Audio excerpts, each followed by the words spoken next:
السلام علیکم۔ آج کی میری یہ ویڈیو ایک ایسی لڑکی کی سبق آموز اور سچی کہانی ہے جسے بدصورتی کی وجہ سے اس کے شوہر نے ٹھکرا دیا تھا۔ ویڈیو شروع ہونے سے پہلے میرے YouTube channel Urdu centre plus کو سبسکرائب کر کے بیل نوٹیفیکیشن کو آن کر دیں تاکہ آپ کو ملتی رہیں تمام چینل اپڈیٹس۔ آپ میری ویڈیوز کو زیادہ سے زیادہ شیئر کر سکتے ہیں۔ اب آپ مجھے ٹویٹر، فیس بک اور انسٹاگرام پہ بھی فالو کر سکتے ہیں۔ فائزہ مجھ سے کہتی تھی کہ مجھ کو صورت کی وجہ سے ٹھکرایا گیا ہے نا، تم دیکھ لینا، میں ثابت کر کے دکھا دوں گی کہ بدصورت لوگ بھی اچھی زندگی گزار سکتے ہیں۔ میں یہ بتا کر رہوں گی کہ خوبصورتی اتنی اہم چیز نہیں ہوتی جتنی خوبصورتی ہوتی ہے۔ فائزہ میری پڑوسن تھی، ہمارا بچپن ساتھ گزرا تھا۔ کلاس فیلو ہونے کے سبب اس کی بہنوں کی نسبت میری اس کے ساتھ زیادہ دوستی تھی۔ یہ 3 بہنیں تھیں، ان کا کوئی بھائی نہ تھا۔ ناصرہ اور کیسرا کی شادیاں ہو چکی تھیں، جبکہ چھوٹی ہونے کے سبب فائزہ ابھی غیر شادی شدہ تھی۔ اب بیوہ ماں کو فائزہ کی شادی کی فکر کھائی جاتی تھی۔ وہ ناصرہ اور کیسرا سے کہتی رہتی کہ تم لوگ اب چھوٹی کی فکر کرو تاکہ میرے سر سے بوجھ اترے۔ ایک روز ناصرہ نے ماں کو خوشخبری سنائی۔ رشتے کے ایک دیور نے اس کے ذمہ یہ فریضہ لگایا ہے کہ اپنے خاندان سے کوئی لڑکی اس کے لیے تلاش کرے۔ ناصرہ نے سلیم سے فائزہ کا ذکر کیا اور یہ بھی کہا کہ تم امی کے گھر چل کر ایک نظر میری بہن کو دیکھ لو۔ مجھے لڑکی دیکھنے کی ضرورت نہیں ہے بھابھی، وہ امی دیکھ لیں گی۔ آپ کی بہن آپ کی ہی جیسی ہوگی نا؟ ہاں میرے جیسی ہی ہے، ناصرہ نے کہا۔ پھر تو ٹھیک ہے بھابھی، مجھے آپ جیسی ہی شریک حیات چاہیے۔ ناصرہ کی میرے جیسی کہنے سے مراد عادات اور اطوار اور سلیقہ شعری تھی، جبکہ سلیم کا مطلب صورت اور شکل سے تھا، اور صورت و شکل میں تو ناصرہ محض خوبصورت نہیں بلکہ لاکھوں میں ایک تھی۔ بس وہ سمجھا جیسی حسین ناصرہ ہے اس کی بہن فائزہ بھی ویسی ہی ہوگی۔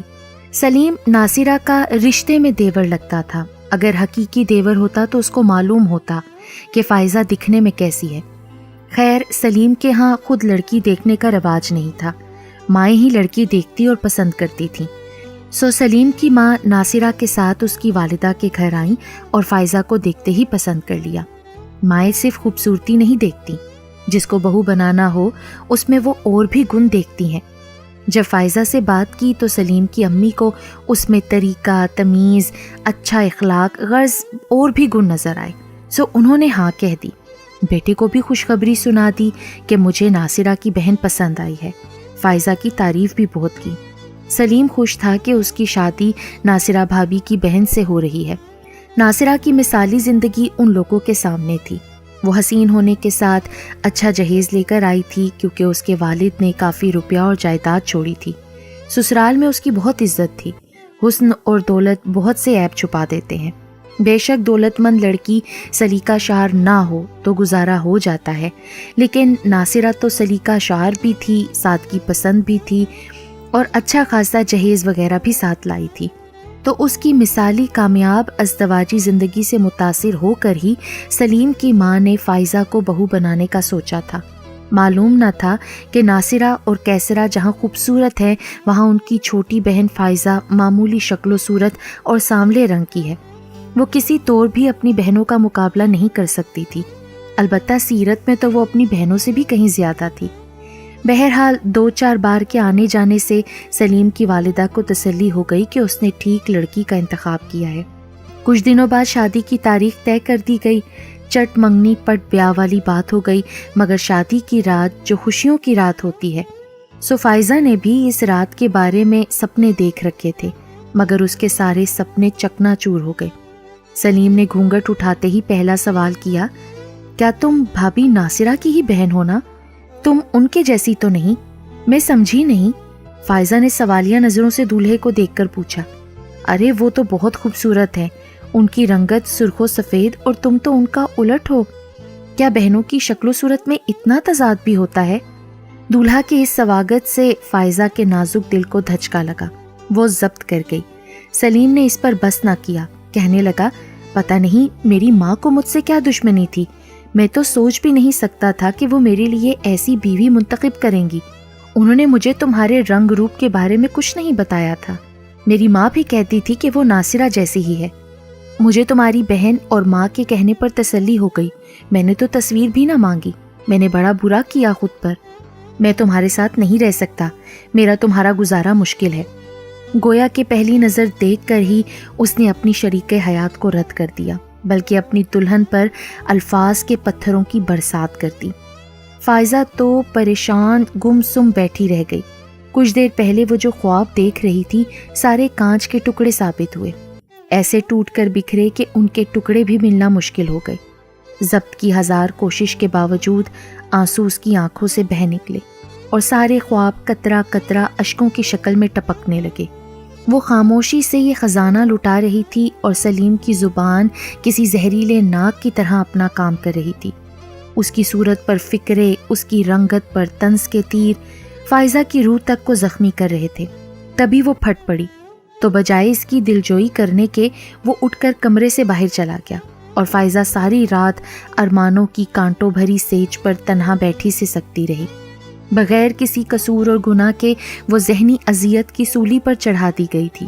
صبح ہونے سے پہلے وہ کمرے میں واپس آ گیا تاکہ کسی کے جاگ جانے سے قبل اپنی دلہن کے پاس موجود ہو اور کوئی اسے غلط نہ سمجھ لے۔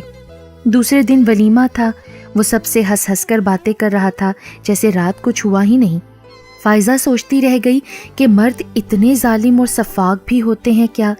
میری زندگی تباہ کر کے، میرے ارمانوں کا گلا گھونٹ کر وہ کس طرح چہرے پر مسکراہٹ سجائے ہوئے ہے اور سب سے ہنس ہنس کر مل رہا ہے۔ ایک مہینہ یوں ہی خاموشی سے گزر گیا۔ فائزہ بہت بہادر لڑکی تھی، اس نے ہر طرح سے حالات کا مقابلہ بڑی سمجھداری سے کرنے کی ٹھان لی تھی، لیکن ساس نے محسوس کر لیا کہ کوئی گڑبڑ ضرور ہے۔ اس نے بہو سے پوچھا، تم دونوں کھچے کھچے کیوں رہتے ہو؟ یہ سوال آپ اپنے بیٹے سلیم سے پوچھیں۔ ماں کا شک یقین میں بدل گیا۔ شام کو جب سلیم گھر آیا، ماں نے اپنے کمرے میں بلا کر اس سے پوچھا، تم کچھ اکھڑے سے رہتے ہو، بیوی کے ساتھ بھی تمہارا رویہ پھیکا پھیکا سا ہے، کیا بات ہے سلیم؟ کیا فائزہ نے کچھ کہہ دیا ہے یا اس سے کوئی غلطی ہو گئی ہے؟ اگر کوئی ایسی بات ہے تو مجھے بتاؤ، میں اسے سمجھا دوں گی۔ امی، وہ ہرگز مجھے قبول نہیں ہے، آپ نے میرے ساتھ بہت زیادتی کی ہے، سارے جہاں میں میرے لیے آپ کو یہی ایک لڑکی ملی تھی، اپنے اکلوتے بیٹے کے آنگن میں اتارنے کو میرے لیے یہی چاند رہ گیا تھا، اگر کوئی اس سے بھی زیادہ حبشی شکل مل جاتی تو کیا اس کو بھی بہو بنا لاتی؟ آپ کی پسند کو میں اس قدر گیا گزرا نہیں سمجھتا تھا امی، میں نے آپ پر بھروسہ کیا تھا، میرا اعتماد مجھے لے ڈوبا، کم از کم اس کی رنگت پر تو غور کر لیا ہوتا نا، اور آپ نے مجھے یہ کیوں کہا کہ وہ ناصرہ جیسی ہی ہے؟ میں تو سمجھا وہ بھابھی جیسی ہی حسین شکل ہوگی۔ کیا مطلب ہے تمہارا سلیم؟ کیا ہوا ہے فائزہ کو؟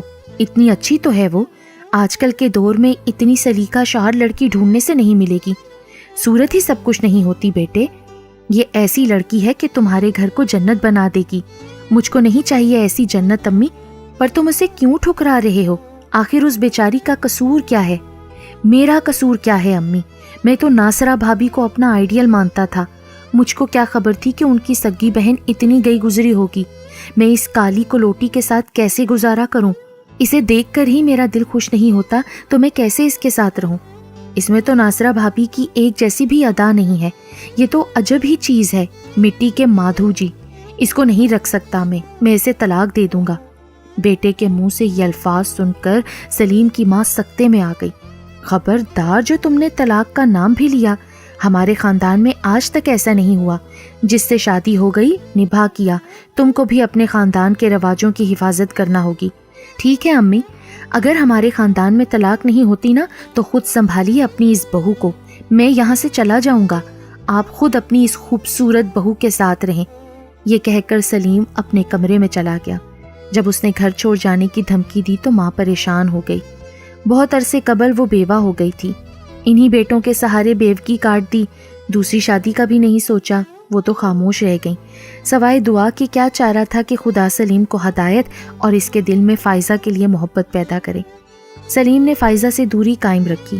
ساس ہر وقت فائزہ کو سمجھاتی رہتی کہ بیٹی تم صبر کرو، اللہ تعالیٰ خود تمہاری زندگی میں بہتری پیدا کر دے گا، تم بس سلیم کے سارے کام اپنے ہاتھوں سے کیا کرو، آخر کو وہ ایک دن تمہارا ہو ہی جائے گا۔ فائزہ نے ساس کی بات مان لی، وہ شوہر کے تمام کام اپنے ہاتھوں سے کرتی، ساس کی بھی خدمت کرتی، ایک بیٹی کی طرح اس کا خیال رکھتی، لیکن سلیم کا دل پھر بھی نہ جیت سکی، اس کو خود سے محبت کرنے پر مجبور نہ کر سکی۔ سلیم کی بے رخی اٹل تھی۔ ایک دن کچھ مہمان آئے ہوئے تھے، سلیم ان کے ساتھ بیٹھا تھا، کہا چائے بنا کر مہمانوں کو دو۔ اس نے حکم کی تعمیل کی، اس نے مہمانوں کے سامنے کیک، سموسے، چائے وغیرہ رکھے۔ جب سلیم کے سامنے پلیٹ رکھی تو اس نے اٹھا کر پرے پھینک دی، کہا کہ یہ صاف نہیں ہے، حالانکہ پلیٹ بالکل صاف تھی، صرف اس کی اہانت کرنے کو سب کے سامنے اس نے ایسا کیا تھا۔ شرمندگی کے مارے فائزہ کی آنکھوں میں آنسو آ گئے اور وہ اپنے کمرے میں آ گئی۔ آج تو آنکھوں سے نہ تھمنے والی جھڑی لگ گئی تھی، اس کے آنسو پونچھنے والا بھی کوئی نہیں تھا۔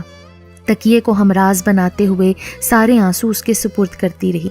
پتہ نہیں رات کے کس پہر نیند نے آ کر اس کو اس اذیت سے نجات دلاتی۔ مہمانوں کے جانے کے بعد سلیم بھی گھر سے چلا گیا اور ساری رات واپس نہ آیا۔ سلیم کی ماں اس کے اس رویے پر کڑ کڑ کر بیمار رہنے لگی تھی۔ جب بیٹے کو سمجھاتی وہ الجھ پڑتا، کہتا زیادہ تنگ کرو گی اماں تو میں اسے طلاق دے کر چلتا کروں گا، یہ میری شرافت ہے کہ نہ چاہتے ہوئے بھی اس کو گھر میں رکھا ہوا ہے۔ ماں بیٹے کو سمجھاتی کہ بیٹا دل کی آنکھیں کھول کر دیکھو، فائزہ ہیرا ہے ہیرا، اور ہیرے کی قدر کرنا سیکھو، تم کیوں عارضی چمک دمک والی چیزوں کی طرف بھاگتے ہو۔ سلیم ماں کو ہی جھڑک دیتا تو وہ خود کو ان دو زندگیوں کی بربادی کا مجرم سمجھنے لگی۔ اسی طرح اذیت سہتے ہوئے فائزہ کو 8 ماہ کا عرصہ گزر گیا۔ اس دوران وہ میکے بھی کم ہی آئی۔ ایک دن اس کی بہن ناصرہ آئی، اس نے بہن کو افسردہ اور مچھایا ہوا دیکھا تو پوچھا کیا بات ہے فائزہ، کیا تم یہاں خوش نہیں ہو؟ وہ بولی میں تو خوش ہوں آپا، مگر سلیم خوش نہیں ہے۔ کیا وہ تم سے برا سلوک کرتے ہیں؟ برا سلوک تو نہیں کرتے، پر وہ جو سلوک کر رہے ہیں وہ اچھا بھی نہیں ہے۔ اتنی بات دکھی دل نے کہی ہی تھی کہ یہ باتیں سلیم نے سن لی۔ ناصرہ کے ہوتے ہوئے تو کچھ نہ کہا، لیکن اس کے جانے کے بعد وہ سخت فیصلہ کر لیا جو کئی دنوں سے کرنا چاہ رہا تھا۔ بہن سے گلے کرنے کا بہانہ بنا کر اس نے ایک روز فائزہ کے ہاتھ میں کچھ کاغذ پکڑا دیے، کہا کہ ہماری دونوں کی زندگی برباد رہنے سے بہتر ہے کہ تم اپنی مرضی سے زندگی گزارو اور میں اپنی مرضی سے، یہی ہم دونوں کے لیے بھی بہتر ہوگا۔ تم میری طرف سے آزاد ہو، جس کے ساتھ چاہو زندگی گزارو۔ میں بھی دفتر اپنے ساتھ کام کرنے والی لڑکی سے شادی کرنا چاہتا ہوں تاکہ وہ خوشی جو تم سے نہ مل سکی اس سے پا سکوں۔ وہ بہت خوبصورت ہے اور میری اس کے ساتھ بہت بنتی بھی ہے۔ فائزہ بربادی کا کاغذ لیے کھڑی تھی۔ اس نے ساس سے کہا اب آپ مجھ کو مزید صبر کی تلقین مت کرنا، سلیم نے میرے بارے میں تفصیل سے فیصلہ کر دیا ہے، برائے مہربانی آپ مجھے میرے میکے چھوڑائیں۔ ساس اس کے یہ الفاظ سن کر رو پڑی، اسے گلے لگایا، بولی بیٹی مجھے معاف کر دینا، میں نے تو تمہارے لیے اچھا سوچا تھا لیکن سب برا ہو گیا۔ ساس نے دعائیں دے کر اس بدنصیب بدصورت لڑکی کو بالآخر رخصت کر دیا۔ فائزہ روتی ہوئی ماں کے دروازے پر واپس آ گئی۔ جب ماں کو اس نے طلاق کے کاغذات دکھائے تو وہاں کوہرام مچ گیا۔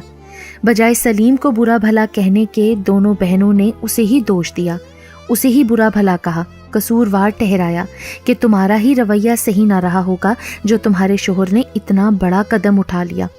اس نے تو چاہت سے شادی کی تھی۔ وہ خاموشی سے سب کی باتیں سنتی سوچ رہی تھی کہ یہ اذیت قابل برداشت ہے جو اپنوں سے مل رہی ہے، یا وہ اذیت کا سمندر وہ جس کو پار کر کے آئی تھی۔ کسی نے اس کو گلے نہ لگایا اور نہ ہی تسلی دی۔ شام کو جب میں اس کے گھر گئی تو وہ مجھ سے گلے لگ کر پھوٹ پھوٹ کر رو پڑی۔ اس کے ضبط کے سارے بندھن ٹوٹ گئے۔ میں اس کو تسلی کیا دیتی کہ وہ خود مجھ سے زیادہ سمجھدار اور حوصلہ مند تھی۔ میں ان دنوں ایک سلائی سینٹر میں ٹریننگ لے رہی تھی۔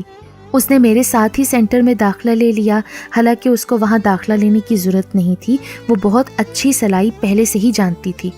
ٹیچر اس کے ہاتھ کی سلائی دیکھ کر دنگ رہ جاتی تھی۔ فائزہ نے ڈپلومہ مکمل کر لیا۔ میں اس لڑکی کے مضبوط اعصاب اور ہمت کی داد دیتی ہوں۔ اس نے ایف اے کے بعد پڑھائی چھوڑ دی تھی، تعلیم مکمل کی، IT کا کورس کیا اور ساتھ اپنا بوتیک بھی شروع کر دیا۔ جلد ہی اس کے بوتیک کی شہرت ہو گئی۔ ہمارے محلے کا ایک نوجوان سعد امریکہ سے آیا ہوا تھا۔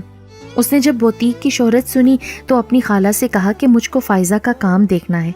جب اس کے بوتیک کے کپڑے دیکھے تو آرڈر پر کچھ گارمنٹس بنوائے۔